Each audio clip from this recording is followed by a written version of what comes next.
Did you know the Aztecs didn't have a concept of owning land? Land was seen as a collective possession, not an individual right. Let's embark on a journey back in time, to a world unseen by many, to the era of the Aztecs, a Mesoamerican culture that flourished in central Mexico from around the year 1300 to 1521. The Aztecs, a confederation of diverse ethnic groups who spoke the Nahuatl language, were not just a single entity, but a powerful alliance of three city-states: Tenochtitlan, Texcoco, and Tlacopan. This trinity of city-states formed the backbone of what we now know as the Aztec Empire. As we delve deeper into the heart of this ancient civilization, we encounter a society that had a very different perspective on land ownership than we do today. To the Aztecs, land wasn't something to be claimed and hoarded by individuals. Instead, it was a collective possession, a shared resource, a gift from the gods to be used and cared for by the community as a whole. This notion, so alien to our modern understanding of property rights, was a cornerstone of Aztec society, and shaped their interactions with the natural world and each other. This communal perspective on land ownership was interwoven with their deeply held religious beliefs and rituals. The Aztecs saw themselves as caretakers of the earth, not its masters.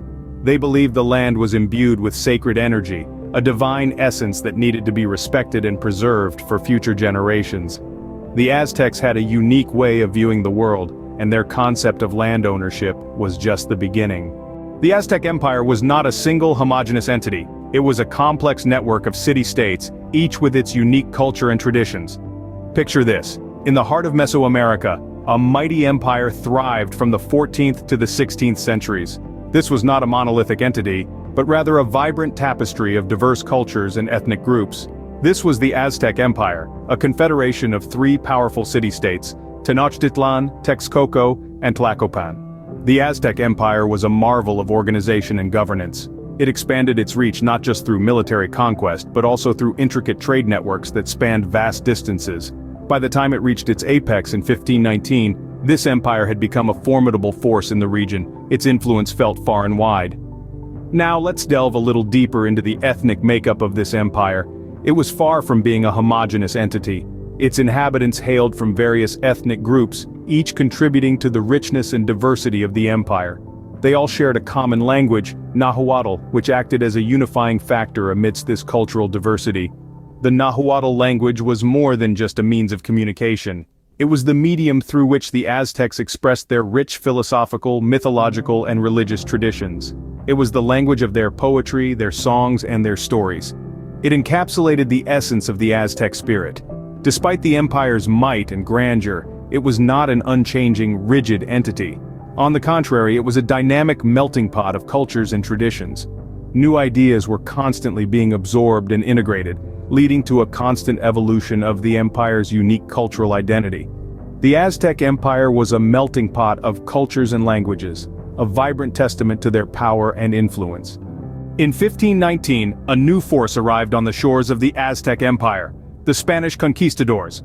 Led by the audacious Hernán Cortés, these foreign invaders had their sights set on the riches of the Aztec Empire. The Spanish arrival was a shock to the Aztecs, and it sparked a chain of events that would ultimately lead to the empire's downfall. The Spanish had superior weaponry and horses, which were unknown to the Aztecs at the time. They also allied themselves with local tribes who were enemies of the Aztecs, further tipping the balance of power in their favor. Despite valiant resistance, the Aztecs were eventually overpowered. The once mighty empire fell to the Spanish in 1521, just 2 years after their arrival. But the Spanish didn't simply wipe out the Aztec civilization. Instead, they used the existing city-states to rule over the indigenous populations. This strategy allowed them to maintain control, while also facilitating the assimilation of Spanish culture and religion into the native societies. The fall of the Aztec Empire marked the end of a remarkable civilization, but not the end of their story. Though the Aztec Empire fell, their legacy lives on in their rich philosophical, mythological, and religious traditions. The Aztecs, a confederation of different ethnic groups, left an indelible mark on the world with their profound cultural heritage. Their architectural prowess was truly remarkable. Notable achievements include the grand city of Tenochtitlan, an intricate network of canals, bridges, and temples that is a testament to their engineering skills. They built towering temples, such as the Templo Mayor, which was a dual shrine dedicated to the gods of war and rain. This architectural marvel was a sight to behold, with its two towering pyramids reaching towards the heavens.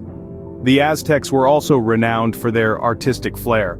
They crafted ornate sculptures, intricate jewelry, and vibrant feathered artworks that reveal a society deeply connected to its spiritual beliefs and the natural world. Their codices, or pictorial manuscripts, are a fascinating insight into their complex social, political, and religious systems. But how do we know about these remarkable achievements?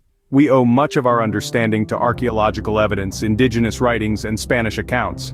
Archaeologists have unearthed a wealth of artifacts, from pottery to sculptures, that offer a glimpse into the Aztecs' way of life. Indigenous writings, such as the Florentine Codex, provide a window into their cosmology, rituals, and societal norms. Spanish accounts, while often biased, offer another perspective on the Aztecs, revealing a civilization that fascinated and terrified the conquistadors in equal measure. The Aztec language, Nahuatl, is another crucial part of their legacy. Still spoken by more than 1 million people today, Nahuatl words have found their way into the English language.